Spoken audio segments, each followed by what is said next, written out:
Niente, ho prenotato dalla parrucchiera verso le 4:30, magari domani mattina andiamo e prenotiamo anche per te. Sempre nel pomeriggio. non Ciao so. Mary, bravo! A quanto vedo preferisci stare con la tua amichetta.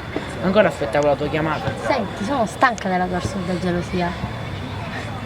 Ma lascialo stare.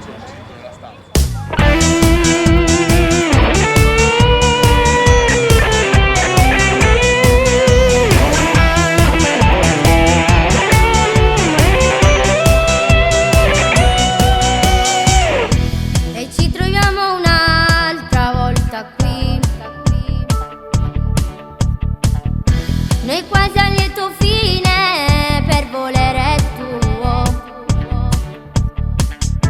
perché vuoi andare via se già lo sai, che poi ritorni